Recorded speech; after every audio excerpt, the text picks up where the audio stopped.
예, 여러분 반갑습니다. 오늘은 여태까지 기술적인 문제를 좀 주로 다루다가 오늘은 문화적인 입장에 있어서의 새로운 변화를 한번 꾀해봤습니다. 오늘 180차 웨비나입니다. 우리 용승범 회장님 소개하겠습니다. 우리 힘찬 박수 함께 시작하도록 하겠습니다.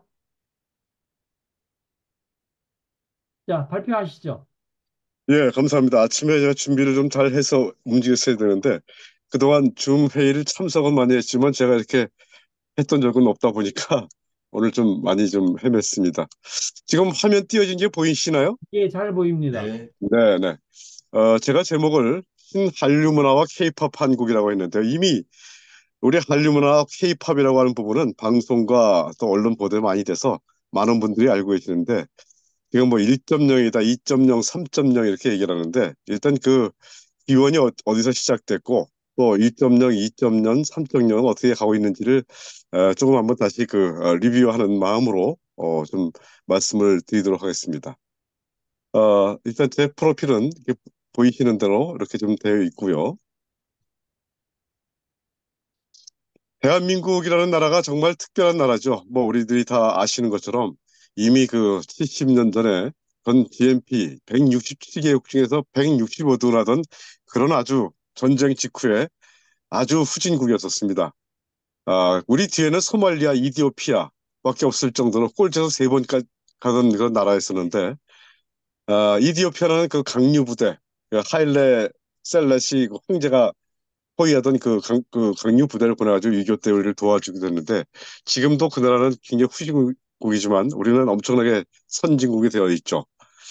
1392년 태조 이성계부터 그 4대 세종 200년 후에 1592년 임진왜란이 일어났고 또 1905년 일사조약, 1910년 한일 병탄, 36년간 식민지, 518년 조선왕조는 끝이 나고 1945년 해방이 되니까 또 5년 후에 6.25 전쟁이 일어났고 1129일 동안 전쟁이 일어나서 그야말로 황폐가 되었지만 그런데 정말 희한한 일은 우리가 1910년 한일 병탄이 됐을 때 그때 태어나신 분이 바로 삼성의 이병철 회장님이 태어났습니다.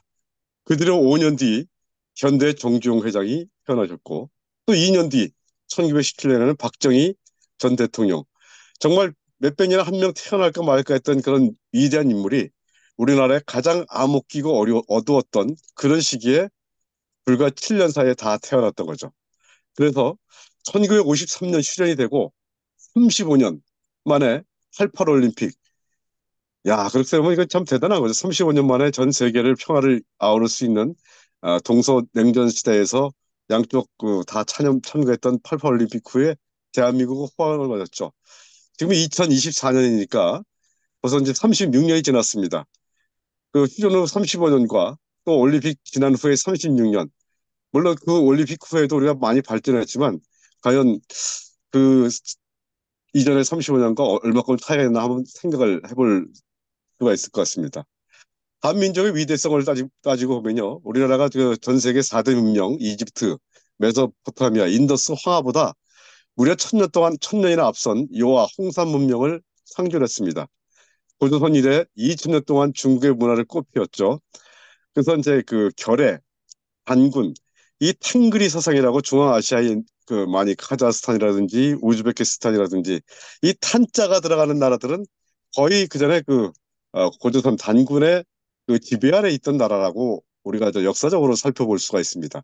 그래서 카자흐스탄 같은 경우는 그 국가에 보면은 선조고가 그려져 있고 또 카자흐스탄의 용어 중에 보면 베르타르키리에라는 말이 있습니다. 이 베르타르키리에는 배달결의 배달결의의 어떤 그 말이 그 나라 용어로 이제 베르타르키리에라고 이제 하게 되어 있죠.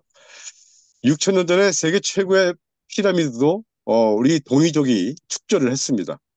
그래서 중국이 이집트 같은 피라미드를 발견해서 굉장히 기뻐하면서 그 안을 들여다보니까 동이족의 문화가 다 있으니까 그걸 덮어버렸다는 이야기도 있고요. 어쨌든 한민족의 위대성은 그 뭐 제가 말씀을 드리지 않아도 우리가 그 많은 문헌을 통해서 이제 볼 수가 있다는 거죠.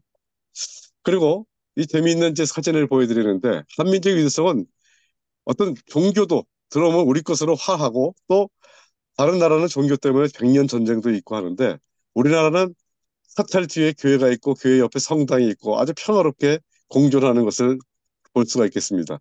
이렇게 사진을 보면 진주중앙교회 바로 같이 나란히 복악사라고 이렇게 에, 편말이 붙어 있는 것을 보면은 상당히 그 어떤 종교 간의 그 화합과 이런 것도 우리가 참 잘 이루었다는 것을 보게 됩니다.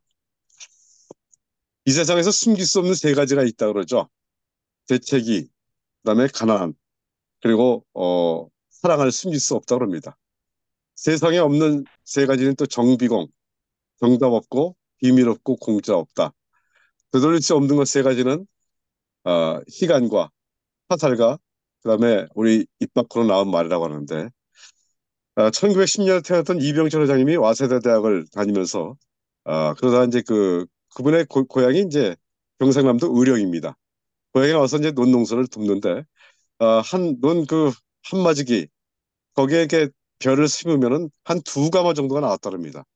근데 어느 날 이병철 회장이 이거 논이라고 해서 꼭 벼만 심을 필요는 없지 않는가 해가지고 미꾸라지를 한 2천 마리 정도를 사가지고 키웠더니 이 미꾸라지가 4천 마리가 돼가지고 쌀 네 가마니에 대한 어떤 그런 소득을 얻을 수 있었다고 합니다.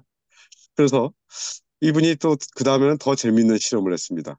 한쪽에는 미꾸라지 2천 마리만 나왔고 또 한쪽 눈에는 미꾸라지 2천 마리하고 미꾸라지를 잡아먹는 천적 메기를 한 200마리 정도를 풀었대요. 자, 그래가지고 이제 그 가을이 돼서 이제 수확을 했는데 메기가 미꾸라지를 잡아먹으니까 미꾸라지 수가 줄어들 줄 알았는데 오히려 2천 마리 미꾸라지 눈에는 4천 마리가 됐는데 또 한쪽 눈에는 무려 8천 마리가 됐다랍니다. 그때 이제 이병철 회장은 이 우주 법칙이라는 것은 어떤 경쟁과 어떤 생명을 위협받는 어떤 그런 쪽에서 더 활발한 움직임이 있겠구나. 경쟁을 무서워하지는 말아야겠다 해서 오늘날 삼성이 세계 제1의 반도체 국가가 될 수 있는 어떤 그런 기틀을 마련하는데 상당한 어떤 그런 깨달음을 얻었다고 하게 되죠. 혹시 이 그림을 보신 적 있나요? 살바트로 문디가 그렸던 그림인데요. 1958년에 소도비 경매에서 7만 원에 거래됐습니다. 그때는 이 그림이 이 정도 상태가 아니고 굉장히 그 상태가 안 좋았습니다. 그런데 이거를 이제 복원을 하다 보니까 이 그림이 이 누가 그렸는지 몰랐는데 보니까 이게 그 레오나르도 다빈치의 했던 그림으로 판명이 되는 거예요. 그래서 2011년도에 무려 1,200만 원이 되는데 그로부터 6년 뒤 뉴욕 크리스 경매 이 경매 가격이 얼마가 됐을까요? 무려 5년 만에 5천억이 넘는 그런 엄청난 그 경매가가 되었다고 합니다. 그것이 결국 레오나르도 다빈치가 그렸다는 그림이 판명이 되니까. 근데 이 그림을 경매를 받아간 사람이 누구냐면은 빈살만 밑에 그림이 있죠. 이 빈살만이 그림을 받아가지고 그림은 이 바닷가나 요트에 보관한다는 건 아주 그 치명적인 그런 그 문제가 있는데 염분 때문에 그걸 자기 요트에다 걸어놨다는 거예요. 그래서 야 아무리 돈이 많아도 그렇지 그런 5천억이 넘는 작품을 어떻게 저기다 걸어놓을 수가 있을까 하는데 하여간 그 문화의 가치를 알아서 산 건 좋은데 그걸 보관하는 방법은 영 문제가 있는 것을 좀 생각해 보게 됩니다. 여기 쭉 영화 포스터들이 있습니다. 다들 뭐 익숙한 포스터겠죠. 이 포스터의 특징은 뭘까요? 한 나라가 그 나라의 문화의 척도를 가늠하는데 중요한 지표가 되어 있는 게 그 나라가 얼만큼 영화에 대한 그 국민들의 관심이 많은가라고 합니다. 한 나라의 국민이 20% 이상 영화를 보았다. 그럼 그 나라는 대단한 그런 문화 선진국이라고 할 수 있다라는 표현이 있는데 그 나라 인구의 20%. 근데 전 세계에서 그 나라 인구의 20% 이상 영화를 본 나라는 세 나라밖에 없습니다. 할리우드의 나라 미국도 미국의 인구의 20% 이상 본 영화가 없고 또 발리우드의 인도도 인도의 인구 20%가 본 영화 본 곳이 없습니다. 그럼 그 세 나라가 어디냐? 세 나라는 바로 한국과 일본과 아, 아, 아일랜드 이 세 나라 국가입니다. 아일랜드는 여기 보시는 것처럼 아바타 이게 그 나라의 인구의 20%가 보았고 일본에서는 센과 치히로의 행방불명이 일본 인구의 20%가 왔습니다. 한국 인구의 20%는 몇만일까요? 우리가 5천만 원 했을 때 20%면 천만이죠. 그러면 한국에서는 20% 이상 본 영화가 과연 몇 가지나 될까요? 천만 영화. 한국 천만 영화 얼뜻 생각해도 많죠. 지금 여기 있는 게 다 한국에서 천만 이상 기록한 영화인데요. 한국의 천만 영화는 무려 22편입니다. 24편이래요. 그중에는 외가 5편밖에 안 됐고 우리나라 영화가 이렇게 많습니다. 명량은 1761만 명이니까 30%가 넘는 대한민국의 국민들이 영화를 보았습니다. 과거에 영화 직배를 들여온다고 했을 때 막 충무로에 그 영화 감독들이 모이고 거기다 막 뱀을 풀어놓고 아주 난리를 쳤던 우리나라 영화 다 죽는다 이런 적이 있었었는데 지금 대한민국의 영화는 전 세계에서 최고의 수준을 자랑하고 있고 또 국제영화제도 각 도시마다 열리는 것을 우리가 보게 됩니다. 한류가 K-팝을 넘어 전 방위로 확산되고 있는 것은 이미 인지는 10년이 넘고 20년째 이어지고 있습니다. K-팝에 그치지 않고 K-영화, K-드라마, K-클래식, K-푸드, K-뷰티, K-컨텐츠, K-의료, K-방산, K-반도체 이르기까지 한류의 물결은 엄청나게 이어지고 있습니다. 방탄소년단 정말 대단하죠. 흑수저에서 빌보드까지 선거 같은 이유를 봤을 때 우리 그 방탄소년단 했더니 그 BTS의 그 프로듀서가 누구죠? 방시혁 씨라죠. 방시혁은 서울대 조속과를 나온 사람입니다. 그리고 뭐 죽어도 못 보내 또 총 맞은 것처럼 본인이 대단한 히트곡을 많이 가지고 있는데 이 BTS가 국내에서는 실패를 했어요. 방시혁이 너희들 미국 가서 한번 해봐라 하는데 너희들이 곡도 만들고 너희들이 안무도 짜고 너희들이 팬들하고 아주 가깝게 접촉을 하면서 한번 열심히 해봐라 하고 밀어넣습니다. 작곡가라고 하는 거는 자기가 만든 곡이 이렇게 많이 나와서 거기에 대한 저작권료로 먹고 사는 사람입니다. 그럼 대부분의 작곡가가 자기 곡을 주어서 그 가수가 불러서 자기가 저작권료를 많이 벌게끔 하는 게 그게 일반적인 우리의 상식인데 이 방시혁이라는 친구는 아주 독특합니다. 자기 아까 좀 말씀드린 것처럼 본인이 작곡 능력도 대단하고 이걸 통해서 자기가 돈 버는 것보다 야 너희들이 가서 너희들이 곡도 만들고 너희들이 안무도 짜고 팬들하고 가까이 접촉해서 한번 성장을 해봐라 했더니 정말 미국 가서 이 방탄소년단들이 그냥 처음부터 이 친구들이 대단한 친구들은 아닌데 정말 그 자기들이 작사하고 작곡하고 또 안무도 짜고 SNS를 통해 가지고 하다 보니까 지금 전 세계에서 가장 강한 팬클럽인 아미가 형성이 돼 있죠. 그래서 이 방시혁의 리더십이라는 게 이 대한민국의 한류의 어떤 새로운 모델을 만들었습니다. 그 이전에는 여러분이 잘 아시는 것처럼 SM의 그 이수만이라든지 또는 이제 JYP 박진영 또 YG 그룹의 이제 양준영 이렇게 볼 수가 있었었는데 그 새로운 어떤 그런 리더십을 통해 가지고 오히려 SM은 방시혁이 갖고 있었던 그런 그룹보다도 한 100배 이상의 자원을 가지고 있었습니다. 그런데 너희들 함부로 SNS 좀 하지 마라. SNS 잘못해가지고 인기가 실추가 되면은 전체가 실추가 되는 거니까 그렇게 꽁꽁 묶어놨는데 마치 그 한국 영화가 미국 직배 영화사를 들어오고 나서 더 성장이 돼서 발전이 됐던 것처럼 K-팝 역시 K-팝의 2.0 시대와 3.0의 차이를 본다고 하면은 이렇게 스스로 그들이 노력하고 연구해서 전 세계 그 어, 최고의 그룹이 됐던 것을 보게 됩니다. 아프리카의 한 광장에 이렇게 큰 화면이 있는데 그 화면에 수천 명의 있는 사람들이 그 나오는 BTS의 그 춤을 보고 같이 춤을 추는 그런 모습을 보면은 참 우리가 대단하다고 느낄 수 없는 그런 것을 보게 됩니다. 유엔 연설도 했던 그런 연설문도 우리가 보게 되죠. 또 월드 투어 뉴욕 공연의 피날레 곡을 대한민국의 아리랑 전 세계에서 가장 아름다운 곡을 뽑았는데 그게 결국 우리나라 작곡가들이 들어가거나 우리나라 사람들이 전혀 참여하지 않았음에도 불구하고 전 세계에서 가장 아름다운 곡이 아리랑이 되었죠. 이 아리랑을 BTS가 불렀으니까 정말 전 세계적으로 센세이셔널을 불러일으켰다고 볼 수가 있겠습니다. 가장 한국적인 것이 가장 세계적이다. 그래서 BTS의 그 짝퉁, 뭐 참도소년단, 한일 합작으로 탄생했던 그룹들. 일본의 네티즌들은 방탄소년단 꼬붕이냐. 한동안 K-팝이 있기 전에 J-팝이 휩쓸었었죠. 그들의 어떤 그 정확한 그 군무 이런 것들이 감탄을 줬었는데 이게 그 우리 K-팝이 나오니까 뭐 K-팝은 쏙 들어갔죠. 우리가 이제 그 팝의 황제를 들었을 때 1세대는 엘비스 프레슬리를 들 수 있었고 2세대는 마이클 잭슨을 들 수 있었습니다. 왜 그들이 팝의 황제냐? 보통 일반적으로 그 미국에서 이제 가수들이 노래를 하면 가수는 노래하고 그 뒤에 안무라든지 이렇게 댄스를 추는 그룹들이 따로 있었는데 엘비스 프레슬리라든지 이 마이클 잭슨 같은 경우는 직접 노래와 춤이 다 되던 사람들이었죠.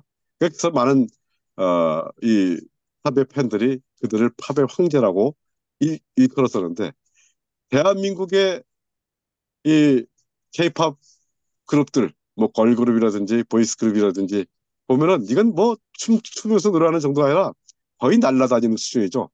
살처럼 맞는 군무는 말할 것도 없고 어떻게 저 상태에서 저렇게 노래를 저렇게 잘할 수가 있냐. 거기다가 핸섬하고 이런 어떤 멋진 것들이 전 세계 마음 어떤 팬심을 훔쳤던 것 같습니다. 역사를 바꾼 세계의 사과 얘기를 한번 해보겠습니다. 역사를 바꾼 세계의 사과가 있습니다. 우리가 먹는 사과, 애플을 얘기하는 거죠. 자, 첫 번째 사과는 이브의 사과입니다. 우리가 신라권이 됐던 게 결국 이브가 아, 뱀의 유혹을 받고 그 사과를 먹었던 게 우리 인류의 역사가 따뜻한 에덴 동산에서 차가운 이 세상으로 나오고 출산의 고통과 또 일을 해야만 먹고 살 수 있는 그런 육체 노동의 고통을 안게 되었죠. 또 하나의 사과는 뭘까요? 바로 뉴턴의 사과입니다. 만유인력의 법칙을 발견했던 뉴턴이 사과가 떨어지는 걸 보고 그 이후에 과학적인 또는 이제 동력적인 부분으로 많은 발전을 일자 산업이 어떤 발전될 수 있었던 시기가 바로 이 뉴턴의 사과 이후라고 할 수가 있겠죠. 자, 그러면 세 번째 사과가 무엇일까요? 세 번째 사과는 뭐 여러분께서 짐작하시다시피 바로 스티브 잡스의 애플입니다. 전 세계에서 가장 먼저 1조 달러의 그 회사의 매출을 기록했고 지금도 전 세계 탑 플랫폼 회사로서 인기를 구가하고 있고 우리나라의 삼성전자라든지 우리나라의 반도체 이 부분에 대한 것에 어떻게 보면은 가장 그 영업을 많이 해주는 사람이 스티브 잡스가 아닌가라는 생각이 하게 됩니다. 스티브 잡스 때문에 전 세계는 가까워졌고 우리가 정말로 많은 수없이 많은 어떤 정보들을 손바닥에 볼 수가 있게 됐죠. 처음 모토로라가 핸드폰을 개발했을 때 벽돌폰이라고 하죠. 그때 그 핸드폰 가격이 우리 지금 돈으로 환산하면 한 1,700만 원 정도 된다고 합니다. 쓰는 시간은 뭐 30분 정도밖에 안 됐고 지금의 핸드폰과 그때 핸드폰을 비교해 본다면 거의 뭐 한 만 배 이상의 차이가 난다고 볼 수 있지 않을까요? 하지만 이렇게 비약적인 발전을 이루게 된 것은 역시 스티브 잡스의 그 3i, 아이폰, 아이패드, 아이패드라고 볼 수가 있을 것 같습니다. 우리가 글로벌 콘텐츠 산업에서 문화 콘텐츠의 중요한 부분은 글로벌 진출이 아주 용이하다고 할 수 있겠습니다. 언어, 지리, 인종, 문화적 장벽이 굉장히 낮아서 글로벌 시장 진출에 적합하다고 할 수 있겠죠. 일본은 미국에 의해서 콘텐츠 시장 규모 2위의 문화 콘텐츠 강국으로 왔었는데 이제 대한민국의 콘텐츠가 전 세계를 휩쓸고 있습니다. 초창기에 그 후진타워가 우리나라에 왔을 때 이명박 대통령이 옆에 있지만 후진타워가 이명박 대통령보다 더 반갑게 손을 잡고 어쩔 줄 몰라 하는 거는 이영애였습니다. 이영애의 그 대장금 그걸 보고 엄청난 팬이 되었던 거죠. 또 일본의 고이즈미도 한국 왔을 때 최지우, 지우 히메라고 일본에서는 얘기합니다. 그 최지우를 보고 한국에서 손을 잡고 어쩔 줄 몰라 하는 사진도 보게 됩니다. 미국의 오바마도 싸이를 보고는 반가워서 그 손을 잡고 그 몸을 앞으로 숙여가면서 하는 이런 것을 봤을 때 이거는 뭐 권력과 어떤 지위에 상관없이 이 문화라고 하는 것은 많은 사람들이 그를 좋아하고 따르는 어떤 그런 매개가 된다고 볼 수가 있겠습니다. 중국의 대중음악 잡지 당대 가단의 외국 연예인 인기 순위를 보니까요. 2002년 6월 달에는 우리나라 가수가 한 5개 정도밖에 안 됐었는데 2006년에는 한 명 빼놓고 전부 다 한국의 그 대중음악 가수가 차지하는 것을 볼 수 있게 됩니다. 이 중국에서 가장 먼저 대중음악으로 알려졌던 가수가 누굴까요? 여러분 구준엽하고 있었던 그 빡빡했던 그 클론이라는 가수도 있죠. 이 클론이 그 쿵따리 샤바라를 중국에서 노래를 부르니까 이 중국 사람들이 엄청 놀랐습니다. 야, 한국 그 막 빡빡 머리에다 팔에 근육질이 울퉁불퉁한 두 사내가 막 뛰면서 노래를 하는데 중국 전체가 들썩거렸다라는 뭐 그런 얘기가 나오는 겁니다. 중국 사람들이 옛날부터 이 공안증이 있었죠. 아, 그 을지문덕이 연개 소문이 온다 그러면 다던 아이가 뚝 울음을 그친다 그러고 을지문덕이라든지 굉장히 어떤 그런 부분이 있기 때문에 야 한국 사람들 대단하다라고 느끼게 되는데 한류의 기원은 역시 중국입니다. 1997년 사랑이 뭐길래가 중국에서 히트를 했습니다. 그래서 1999년에 중국의 북경 청년보에서 한국의 유행이 밀려온다라는 뜻으로 처음 사용했고 일본에서는 겨울연가로 봄을 일으키면서 공식화가 되었죠. 그래서 그 중국은 아시는 것처럼 그 국민혁명이 있었을 때 여성들이 많이 도와줘서 모택동이 여성의 그 지위를 상당히 많이 향상을 시켰습니다. 그래서 중국의 남자들은 밖에서 일도 하고 돈도 벌어야 되고 집에 오면 또 밥도 해야 되고 아이도 봐야 되고 빨래도 해야 됩니다. 그러니까 여자들한테 꼼짝을 못하는 거죠. 근데 사랑이 뭐길래가 방영이 되니까 그 누굽니까 그 대발이 아버지 그 이순재 씨가 밥 차려와 신문 가져와 재떨이 갖고 와 이거 밥상이 이게 뭐야 하고 밥상을 차는 걸 보고 그들은 놀란 거죠. 이야 어떻게 만한 여한테 저렇게 당당하고 저기 갈 수 있냐 참 부럽다. 한국 남자 대단하다. 이러면서 이제 사랑이 뭐길래가 중국에서 이제 히트를 하게 됐었죠.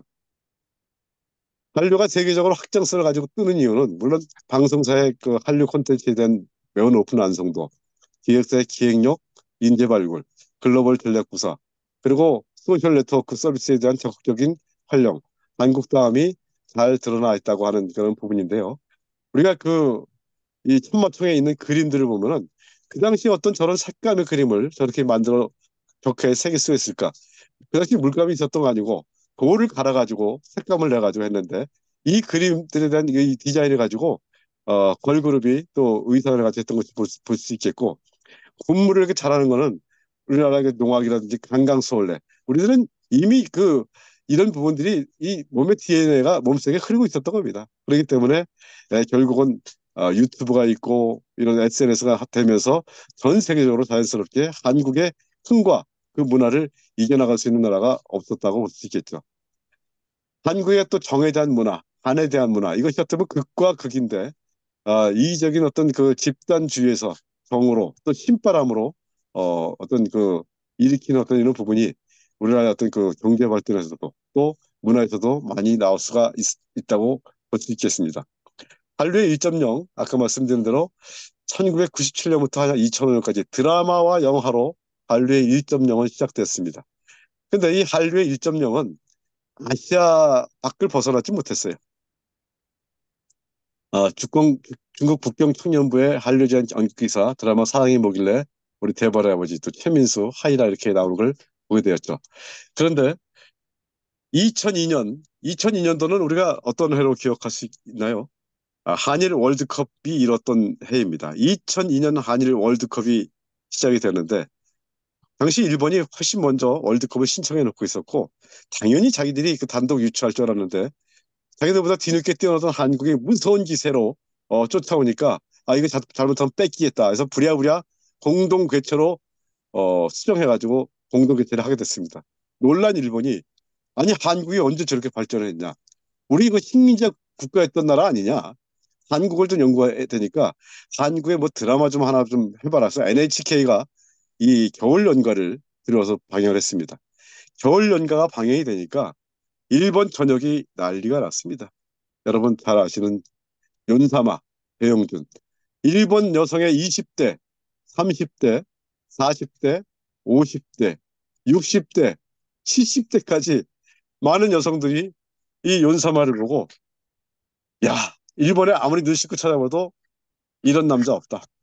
윤사마의 한국을 가자 하면서 이제 한국으로 이제 관광이 오기 시작하는 겁니다. 그래서 우리가 잘 알고 있는 남이섬은 말할 것도 없고 그 춘천에 이 배용준과 최지우가 차를 마시는 그 찻집에 줄을 쭉 서가지고 종이 조치를 받아가지고는 거기서 앉아가지고 차를 마시고 오는 게 그게 관광 코스입니다. 그리고도 한 달에 한두 번도 막 넘어오고 참 일본의 남자들은 마음도 좋지 자기 부인이 그렇게 외간 남자 좋다고 한국에 오는데 비용을 대줍니다. 그러면서도 우리 부인을 기쁘게 해줘서 나도 한국의 배용준 좋다라고 얘기를 하는 것을 보게 되는데 어쨌든 이 겨울 연가는 또 일본에서 엄청난 인기를 구가했다는 것을 여러분이 잘 알게 됩니다. 근데 결정적인 게 또 하나 나오죠. 요거는 이제 일본의 그 슬로모션 가게에도 보면 배영준, 박용화, 또 최지우 이렇게 그림들이 있는 것을 보게 됩니다. 이게 최고의 잭팟이었습니다. 자, 결정적인 건 이제 대장금이 납니다. 이 아시아 국가 91개국에 방영이 돼서 무려 30억 명이 시청을 했습니다. 그래서 이걸 보면은 이 인도라든지 또는 좀 회교도 국가 같은 경우는 그들은 저 뭐 노출이 있는 걸 굉장히 싫어하죠. 뭐 꽁꽁 얼굴을 감싸는데 여기 뭐 노출이 있을 리가 없고 그 왕에 대한 충성심 그리고 어떤 그 상황 이제 이런 것들이 그들의 정서에도 맞았나 봅니다. 어쨌든 그 이영애라고 하는 그 배우가 대장금을 통해서 하는 어떤 그 부분들이 전 세계 아시안들을 감동시켜 가지고 이란 같은 경우에는 그 자동차 시장을 일본이 거의 섭렵을 했습니다. 일본에서 자동차 기술도 놔주고 또 도로도 놔주고 하니까 아무리 뭐 BMW, 크라이슬러, 포드, 전 세계 벤츠 같은 대자동차도 일본 자동차를 앞설 수가 없었는데 우리나라의 대장금이 방해되면서 그 광고가 하나 나오죠. 갑자기 하얀 차가 슉 나면서 쏘나타 이렇게 합니다. 그 이후에 불과 한 두 달 만에 한국 자동차가 1위가 됐습니다. 물론 한국 자동차 잘 만들고 마케팅도 열심히 한 것이 있지만 문화, 야 한국 그 멋진 나라에서 만든 차 타보고 싶다라고 하는 이 문화의 감동이 결국은 이 산업까지 움직여가지고 수출과 엄청난 그 국가의 경쟁력이 제고가 됐다고 하는 사실입니다. 아까 말씀드린 대로 이 한류는 1.0은 이 드라마와 영화를 가지고 아시아 밖을 넘어가지 못했습니다. 유럽이라든지 유럽의 그 경계가 될 수 있는 헝가리 또 체코, 폴란드 정도에서는 대장금이 그래도 어느 정도 시청률의 인기는 있었지만 그 드라마 밖에는 한류를 알릴 수 있는 게 없었는데 자, 근데 한류의 2.0이 시작이 되죠. 뭐 주몽도 굉장히 많이 인기가 있었다 그러고 무려 뭐 90%가 넘는 시청률을 기록했다고 그러죠. 한류의 2.0, 2005년부터 지금까지 계속 이어져 오고 있는 바로 K-팝입니다. K-팝은 이렇게 여러분 지도에서 보시는 것처럼 뭐 전 세계를 아주 융단 폭격을 했습니다. 그래서 그 SM, YG, JYP로 시작되는 그 수없이 많은 그 소녀시대, 원더걸스, 슈퍼주니어, 또 TNI, 비스트 같은 그룹이 전 세계 유럽에 아주 뭐 이들을 보내달라고 시위를 할 정도로 우리가 슈퍼주니어, 뭐 SM에서 했던 유명한 그룹들이죠. 슈퍼주니어의 탄생 배경을 아십니까? 원래 슈퍼주니어는 동방신기라고 하는 이 그룹을 만들기 위해서 오디션을 보고 거기서 동방신기를 뽑고 떨어진 애들입니다. 이 떨어진 애들이 야 우리 이대로 그냥 교회에 들어가기 너무 억울하다. 우리도 열심히 연습해가지고 동방신기가 공연을 하기 앞에서 좀 오픈 공연을 하자 하고 이수만 짱한테 쫄고 쫄라가지고 했는데 지금 뭐 슈퍼주니어 인기나 동방신기나 인기가 거의 같죠. 슈퍼주니어의 그 최시연인가 하는 친구는 중국에 우리나라 인구만 하는 5천만이 넘는 팬이 있습니다. 그리고 뭐 그 중국의 대단한 갑부가 이 슈퍼주니어가 라스베가스에서 공연을 하는데 라스베가스의 최고급 호텔의 사장이 돼가지고 그들을 그 최고급 그 럭셔리 룸에다가 이제 숙박을 제공했다는 것도 하나의 일화로 나와 있습니다. 유럽에서도 런던 웸블리 아레나에서 슈퍼주니어 공연이 있었고 루브르 박물관에서는 아주 플래시몹으로 케이팝 가수들을 보내달라라고 하고 있습니다. 슈퍼주니어 샤이니 제발 폴란드에 와주세요. 이렇게 아주 어여쁜 소녀가 글을 써가지고 또 르몽드지라든지 피가로 같은 그 신문에 한국의 그 케이팝 그룹들이 이렇게 일면을 장식하는 것도 보게 됩니다. 급기야 2012년 11월 24일 날 유튜브 사상 가장 많이 본 동영상으로 싸이의 강남 스타일이 올라갑니다. 그 옆에 싸이 옆에서 춤을 같이 추고 있는 사람은 뉴욕의 줄리아니 시장입니다. 뉴욕 한복판에 케이팝이 완전히 점령을 하기 전에 걸 보게 되죠. 아, 이 동영상을 한번 유튜브에 찾아보시면 케이팝에 대한 그런 그 아주 재미있는 동영상들이 많이 있습니다. 여기 보니까 이 나와 있는 그 미국 교민들 중에서 미국 교민이 아니죠. 미국 시민이 그 한복을 입고 와서 막 같이 춤을 추는 것도 보게 되는데 이렇게 문화 약산을 외교원들이 선명히 할 수 없는 그런 일들을 이 케이팝이 한국의 문화가 이렇게 전 세계인들을 감동시키는 그런 행사도 하게 됩니다. 중국에는 드라마 별에서 온 그대가 중국 전역에 열풍이 됐죠. 수요일, 목요일 날 시청을 위해서는 아주 거리가 한산하셨고 마지막 회 시청을 위해서는 집단 휴가를 신청해가지고 결국은 어쩔 수 없이 공장이 휴업을 했다는 이야기가 있습니다. 그 촬영지 뭐 가평의 뿌띠 프랑스 남이섬에도 여행 상품이 나왔고 중국 사람들은 치맥을 별로 좋아하지 않습니다. 치킨과 맥주, 그 조류 독감 이런 것 때문에 치킨도 안 좋아하고 중국 사람들은 따뜻한 차를 좋아하기 때문에 찬 음료인 맥주를 잘 좋아하지 않는데 눈 오는 날은 치맥이 딱인데 전지현이 이 말 한 마리 했다고 여기 보면은 홍루몽 거리 이 여기에 그 중국인들이 줄을 서가지고 치킨을 사러 갑니다. 가가지고는 이 한국인 이 그 치킨 파는 사람이 한 사람 앞에 두 마리 이상 안 됩니다. 할 정도로 엄청나게 그 열풍을 바꾸는 그들의 문화까지 바꾸는 이런 것이 드라마 하나로 바꿔놨던 것을 보게 됩니다. 그래서 뭐 아이들 그 모방 그룹도 나오게 되고 이 별에서 온 그대는 뭐 우리 그 드라마뿐만 아니라 거기 나오는 소품 또 그 뿌티 프랑스 김수현은 인터뷰를 해서 전세 비행기로 1시간에 7억을 받고 중국의 방송에 인터뷰에도 응했던 것을 우리가 알 수가 있겠습니다. 자, 이제 드라마하고 팝뿐만이 아니라 어린이들의 대통령, 뽀통령, 뽀로로가 이제 또 전 세계 어린이들을 또 사로잡았습니다. 이전에는 탈레토비, 정부에서 했던 그 탈레토비가 전 세계 어린이들을 어, 휘감았었는데 이후에 한국에서 나오는 이 뽀로로가 전 세계 어린이들의 대통령이 돼가지고 2곡을 지원해서 1조의 매출을 달성했던 고부가가치 산업으로 성장이 됐습니다. 원소스 멀티 유스라고 하죠. 상당히 많은 부분으로 캐릭터 산업이라든지 많은 부분으로 사업이 확장된 것도 볼 수 있겠고 프랑스 공중파 시청률 47%, 골드만삭스가 1천만 달러 지분도 투자를 했고 2003년부터 2011년까지 1조의 매출을 기록했고 여기 애니메이션이 사상 해외 최대 판매 126개국의 라이선스 상품이 2,200여 종까지 출시됐던 것도 보게 됩니다. 어린이들의 국무총리, 펄총리 이런 것도 그때 나와가지고 어린이들의 마음을 휘감았습니다. 전 세계 유엔에서 그 나라 국가가 없으면 이제는 그 첫 번째로 채택시키는 게 이제 한국어로 돼 있죠. 지금 한국어로 쓰고 있는 나라도 있다고 하는데 우리가 노벨 문학상도 없는데 신정숙의 엄마를 부탁해라고 하는 이 책이 뉴욕 서점과도 강타해서 이제는 전방위적으로 한류가 드라마, 팝 그리고 어린이들 또 캐릭터 산업과 이제 문화계까지 전 세계를 점령을 했고 그리고 이제 그 팬덤이라는 현상이 팝부터 해가지고 나오게 되었죠. 뭐 잘 아시는 것처럼 넷플릭스는 이제 한국 대 먹고 살게 됐습니다. 오징어 게임이라든지 수리남, 이상한 변호사 우영우, 뭐 작은 아시죠? 이런 것들이 하여튼 전 세계 아무튼 한국 넷플릭스가 탑 10에 뭐 4개, 5개씩 올라와 있는 거. 지금도 한국 그 드라마가 넷플릭스를 가지고 점령하고 있는 것을 보게 되죠. 자, 이제 우리가 한류의 3.0을 이제 생각을 해봐야 될 것 같습니다. 지금 그 유튜브 사상 가장 많이 본 싸이 강남 스타일도 있고 뮤직비디오 한국의 한류 가수의 팝 가수가 많이 저거 되고는 했지만 이제가 우리가 정말 필요했던 어떤 한식, 한복, 한옥, 한국어.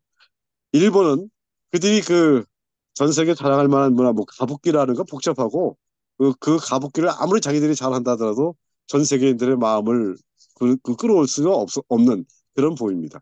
그때 일본이 택한 전략은 무엇이냐면은 세계적인 그 클래식 작곡가 푸치니의 그 수없이 많은 작품들이 있죠. 뭐 우리가 별은 빛나고만의 토스카도 그렇고 또그 넷슨 도로마 그런데 푸치니의 작품 중에 일본을 배경한 작품이 있습니다. 그게 바로 마담 버터플라이 나비 부인이 바로 그것인데요. 이 나비 부인 자기 일본을 배경으로 했다니까 일본 정부와 일본의 기업들이 아주 막대한 돈으로 그 공연을 후원을 합니다.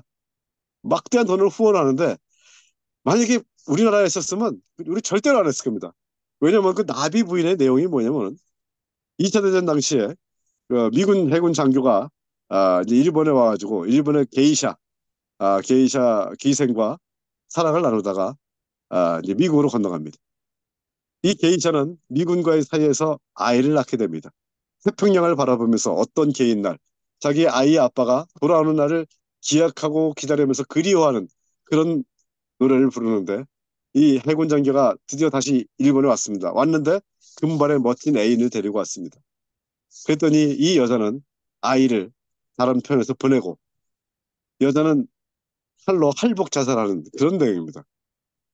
만약에 우리 한국에서 쓰면 야 한국을 뭘로 본 거냐 이게 완전히 이건 국가 모독이다 펄펄 뛰었을 텐데도 일본은 단지 배경이 일본이라는 그 하나를 세계적인 작곡가가 우리 일본을 배경으로 했다고 해서 막다하게 후원합니다. 그렇게 후원하면서 그들이 얻은 것이 무엇인지 압니까? 그들은 그걸 후원하면서 스시를 통해서 전 세계들의 입맛을 사로잡았습니다. 이 스시를 가지고 일본을 더 친근하게 만들고 일본의 어떤 식문화, 스시를 전 세계로 보냈던 것을 보게 되는데 우리는 그보다도 어떻게 보면 더 훌륭한 유산균 김치라든지 많은 것들 된장, 청국장 한식의 그 이 레시피는 따로 없다 보니까 안타깝긴 하지만 전 세계인들이 지금 이제 한식에 대해서 아주 매료가 되고 있는데 이런 부분들의 노력이 좀 안타깝다는 얘기죠. 우리 그 한복도 얼마나 아름답습니까? 한옥, 과학적이죠. 세계적인 건축가가 안동에 가서 그 병산서원, 그 유성룡, 서해 유성룡 선생이 있었던 그 병산서원의 건축 양식을 보고 이 사람이 전 세계에 가서 그 최고의 건축물로서 비평을 아주 잘하는 독설가로 유명한데 우리나라의 그 건축 양식을 보고는 땅을 끓고 물을 끓고 감탄을 금치 못했다는 거죠.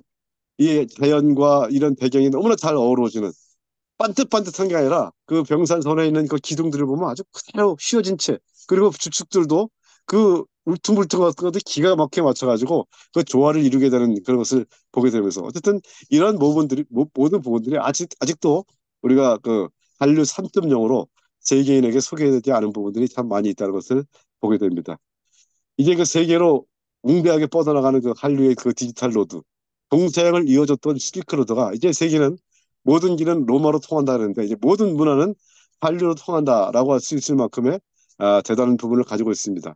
이 반도체 이 부분도 지금 뭐 중국의 TSMC가 있지만 어쨌든 삼성전자의 그 반도체가 전 세계 그 주요 전자기기에 필요한 그 베이스가 돼 있는 것처럼 이제 전 세계 문화를 휩싸고 있는 한류의 디지털 로드를 더 발전시킬 수 있는 그런 부분으로 우리가 좀 더 승화시키고 발전시켜야 되지 않나 이런 생각이 들게 됩니다. 또 한국의 음식 문화 보면 전 세계에서 이런 비빔밥 문화가 없습니다. 일본만 하더라도 아니 왜 그 좋은 재료들을 각각 먹지 왜 한때 성냐 중국도 그렇고 우리 한국만 있는 또 나물 문화 한국, 일본, 중국은 뭐 지역적으로도 중앙아시아에 서로 같이 붙어 있는데 봄이 되면 나무를 뜯는 민족은 한국밖에 없더랍니다. 중국의 그 국민혁명이 있고 수백만 명이 굶어 죽어도 그들은 지체는 있는 나무를 뜯어먹을 줄 몰랐어요. 왜냐하면 어떤 게 독이 있고 어떤 게 저건지 모르니까. 일본도 그렇고 일본하고 중국의 한의사 정도만 이 나물이 어떤 효용을 알지 일반 대부분의 사람들은 그 나물의 효용과 용도를 모르는데 우리나라 할머니들 얼마나 지혜롭습니까? 봄이 되면 철철마다 나오는 나물이 다 어떻게 요리해 먹고 어떤 게 몸에 좋고 이건 웬만한 의사들보다 더 의학적인 상식이 대단합니다. 어쨌든 그렇게 해서 이 비빔밥을 어우러져 먹었을 때 이 비빔밥의 눈으로 보는 즐거움 또 어떤 맛, 영양 이런 것이 있는 것이 한국의 어떤 그런 문화의 표본을 음식으로 표현한다면 이 비빔밥 문화가 아니겠냐 이렇게 표현을 또 해줄 수 있겠습니다. 요 그림 혹시 보신 적 있습니까? 이 조각보. 우리 어머니들이 그 천조각 남은 거를 이렇게 모아가지고 밥상을 덮거나 음식의 어떤 이런 걸 덮기 위해서 만든 게 조각보입니다. 이 피카소의 그 추상화 못지않게 이 조각보도 얼마나 이게 아주 아름답고 멋있고 그런지 모르겠습니다. 바로 이런 것들의 문화적인 것이 우리가 정말 그 일제 강제 36년 경탄기와 6.25 전쟁에서 힘들고 어려운 시기를 겪었지만 우리는 이 소소한 것을 가지고 이렇게 멋지게 문화적인 미로 만들 수 있는 그런 DNA가 있는 민족이었다는 것이죠. 제가 동영상을 좀 첨부해서 같이 보여드리면서 한번 더 좀 재밌었을 텐데, 이거 제가 영상을 조금 그렇게 빼다 보니까, 아, 지금 있는 것만 가지고 해드린 것 같습니다. 어,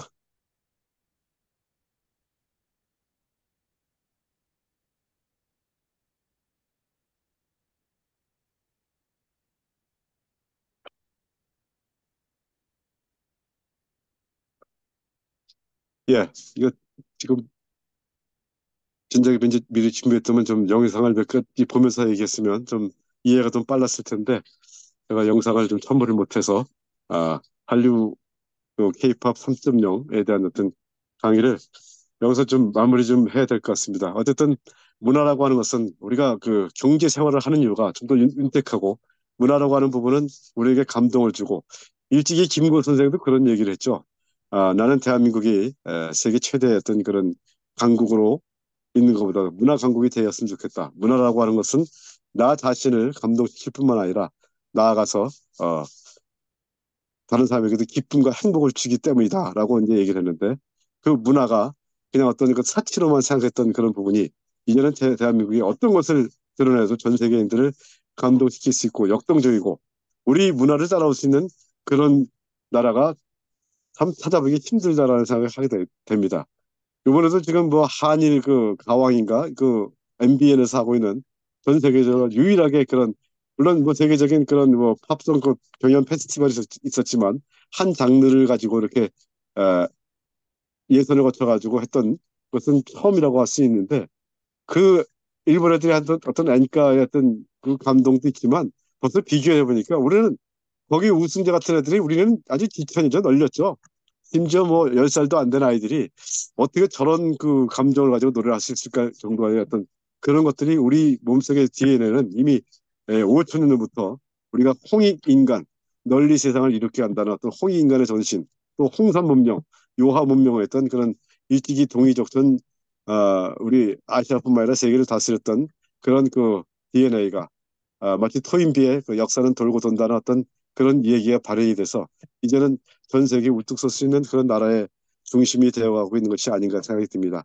단 하나 좀 더 우리가 문화라고 하는 것은 서로 이제 어우러지고 화합이 되는 어떤 이런 부분이 최고인데 좀 이 정치 이제 그 선거도 한 일주일이 안 남았는데 우리가 뭔가 화합이 되고 단합이 되는 이런 부분은 모래알 민족이라는 어떤 그런 오명을 들으면서까지 좀 안타까운 부분이 있는데 좀 더 화합하고 하나가 된다 그러면 골드만삭스가 2050년이 되면 전 세계 글로벌 탑을 달릴 수 있는 나라는 미국과 한국이 될 것이다라고 뭐 골드만삭스가 뭐 굉장히 그 전 세계적으로 유명한 금융 회사이지만 그들의 예언이 그렇게 허언은 아닐 텐데 이제 불과 한 30년이 안 남았는데 우리가 이제 그렇게 전 세계 탑이 될 수 있는 그런 것으로 문화도 더 발전시키고 또 국민들이 화합과 하나가 돼서 갔으면 좋겠다라는 생각이 들면서 오늘 제가 좀 너무 경황이 없이 발표를 하게 돼서 죄송하다는 말씀을 드리고 여기서 제 그 발표를 좀 드릴까 합니다. 혹시 그 질문 사항 있으시면 제가 짤막하게 답변할 수 있도록 하겠습니다. 예, 제가 지금 카톡 한번 보냈어요. 본질과 근거와 한계를 한번 다시 한번 체크를 한번 좀 해봐 주시면 좋을 것 같아요. 네네. 지금 오늘 지금 얘기하신 부분이 한류 3.0까지는 얘기를 하셨죠? 네네. 4.0은 그럼 뭘로 생각을 하시는가요? 제가 봤을 때 3.0은 우리나라에 있는 문화를 정했지만 4.0이라는 것은 결국 그 융합, 컨버전스라고 하는 부분이 지금 가장 필요한 부분이기 때문에 이제 우리 그 물론 어찌 보면 야 K-팝이 그게 뭐 꼭 한국 거냐, 그 외국 흉내내 가지고 된 것이 아니냐라고 얘기를 하는데 어쨌든 우리의 장점과 해외의 장점 이런 부분을 해서 전방위적으로 문화적으로 이제 그 뭐 건축 양식도 우리의 양식을 과 저쪽을 통해서 지금 뭐 세계 부르즈 할리파 같은 경우도 삼성건설이 짓고 있고 전 세계 많은 건축에도 한국의 건축에 앞서고는 있지만 그들과 같이 융합시켜서 나갈 수 있는 어떤 그런 부분들이 그래서 뭐 학문도 마찬가지고 문화적인 부분이고 여러 가지 경제적인 부분도 그렇게 가야 되는 것이 결국 한류 4.0으로 갈 수 있는 부분이 아니겠냐 이런 생각을 해보게 됩니다. 예, 본질적인 저는 부분은 발표 자료를 제가 보면서 한류 4.0이 앞으로 K 필로소피, K 철학이 좀 됐었으면 좋겠다. 아까 말씀하셨던 나는 뭐 네 홍익인간이라든가 이런 아주 좋은 부분이 그렇죠. 한국의 K 철학으로 좀 이거 바뀌어지고 우리 네 기술자분이 항상 추구하는 다 함께 잘 사는 세상 또 네네 더 나가면은 아침 제가 6시 하는 K 공철학이 좀 한류 4.0으로 됐으면 좋겠다 이런 개인적인 생각을 해 봅니다. 자, 네 제가 본질과 근거와 한계를 제 나름대로 정리해서 보내드렸으니까 그걸 한번 네 좀 다시 한번 컨펌을 좀 해주시면 좋을 것 같고요. 자, 네. 질문 있으신 분이 있으면 카톡으로 일단 채팅방에 올려주시면 좋겠습니다.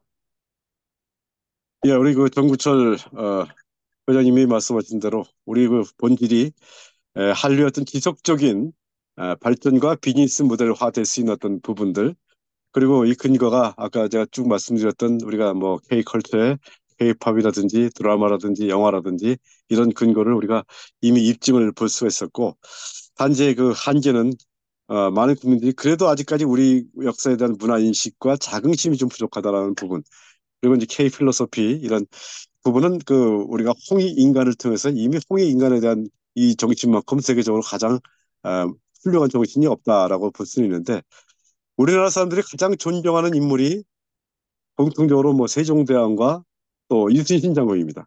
그러면 세종대왕의 그 애민정신, 국민을 사랑해서 한글을 발명했던 그런 왕이 어디 있느냐? 그리고 이제 문자에 대한 명확한 발명자가 있다는 어떤 그런 부분들이 있고 또 나라가 풍전등화했을 때 이순신 장군의 그 충성심, 그야말로 그 백의종군하면서 했던 그것도 볼 수 있겠지만 가장 중요한 부분은 세종대왕을 통해서 무수히 많은 발명품들이 사람들에게 많은 편리와 이익을 줬다는 겁니다. 한글은 말할 것도 없고 치국이라든지 무수히 많은 장영시를 통해서 했던 발명품. 이순신 장군 역시 마찬가지입니다. 그가 뛰어난 전략가이긴 하지만 거북선이라는 세계 최초의 철갑선을 발명이나 마찬가지죠. 해서 움직였다는 것. 바로 그래서 문화와 어떤 그런 문명 그리고 어떤 기술적인 이런 부분은 함께 조화가 돼서 그것이 많은 사람들이 이익을 줬을 때. 그래서 아까 제가 세 번째 애플이었던 스티브 잡스 그가 처음에 자기가 만들었던 애플에서 쫓겨났습니다. 성격이 개팍하니까. 하지만 그가 인도에서 철학을 공부하고 어떤 그 문화와 기술은 서로 닮아 있고 함께 가야 된다 했을 때 그가 이제 그 3i, 아이패드, 아이팟, 아이폰을 통해서 사람을 연결해주는 어떤 거 했을 때 세계 최고의 회사가 지금까지 갈 수 있었던 부분이 바로 그런 문화의 정신과 문화를 기술로 연결해서 많은 사람들이 이익을 쓴 표준화. 이것이 가장 중요한 것이 아닌가 그런 생각이 듭니다. 예. 우리 저 박진우 교수님 그 채팅방에 올려주셨네요. 디지털 시대의 세계가 달라지고 있습니다. 산업 분리와 경제적 효과를 측정하는 자료들을 분석하는 것이 있는지요? 이렇게 나왔습니다.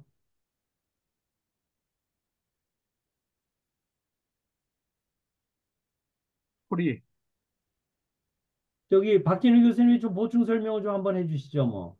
예, 제가 예전에 그 작년에 한국 네. 시니어 과학기술인협회라는 곳에서 과학기술을 통한 이제 그 미래 대한민국의 발전 방향 뭐 이런 쪽 얘기한 적이 있었거든요.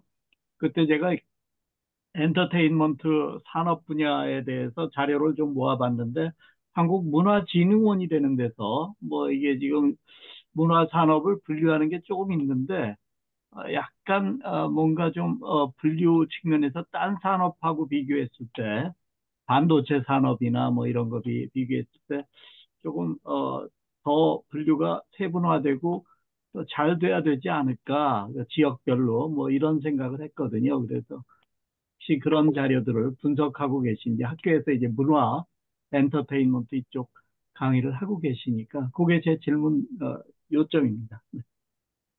예, 뭐 문화 콘텐츠 진흥원이라든지 또는 음악 분야 또 영화 같은 경우는 협력이 되지 않으면 될 수가 없겠죠. 그 시나리오라든지 조명이라든지 배우라든지 연출 여러 가지 부분들이 다 협력이 돼서 가는 그런 분야인데 음악 같은 경우도 협력은 되지만 음악하는 사람들도 다 자기가 최고라고 해서 이 협력을 좀 안 하는 경향이 많이 있습니다. 아까 그 말씀드린 것처럼 우리나라의 뭐 건축 문화도 그렇고 어떻게 보면은 좀 자연과 조화를 이루긴 하지만 한국의 음식들이 레시피가 없다는 것처럼 어떤 그런 정형화된 레시피라든지 정형화된 어떤 그런 부분들은 좀 적습니다. 근데 이것을 제가 아까 말씀드린 것처럼 어떤 그 문화와 기술적인 거를 함께 해나갈 수 있는 어떤 그런 부분에서의 어떤 그 정부 지원이라든지 전문가들의 어떤 이런 포진이 좀 너무 약하다는 생각이 듭니다.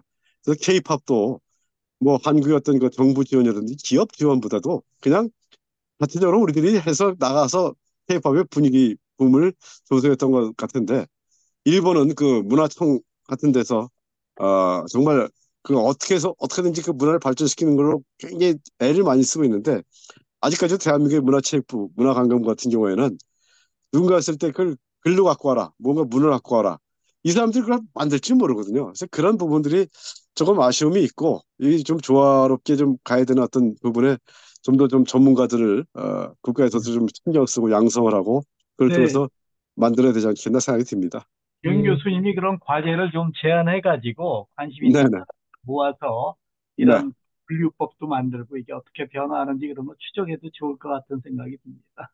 네, 아무튼 저도 이상입니다. 열심히 노력해 보겠습니다. 감사합니다. 감사합니다. 예. 자, 감사합니다. 우리 마지막으로 오병훈 대표님 채팅 올라오셨네요. 한류의 한계와 극복해야 될 과제는 어떤 게 있을까요?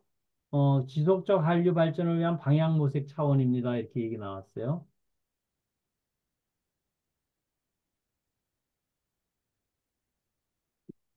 어, 제가 있는 채팅방에 그게 안 보여서 아, 네. 그래요? 네. 한류의 한계와 극복해야 될 과제는 어떤 게 있을까요? 아까 말씀드린 대로 이제 우리가 그 소위 음식으로 따지면 레시피라고 할까요? 한류의 그 전 세계적인 보편화할 수 있는 그래서 4.0이 그 물론 이제 컨버전스를 융합이 될 수 있는 이런 부분에 대한 것들을 각 어떤 그 우리가 뭐 음식이라든지 건축이라든지 음악이라든지 드라마, 영화라든지 이런 쪽에 좀 세분화시키고 좀 발전화시킬 수 있는 그런 부분들이 좀 더 전문화될 수 있는 그런 기관들과 또 공유 이것이 좀 많아졌으면 좋겠다는 생각이 듭니다.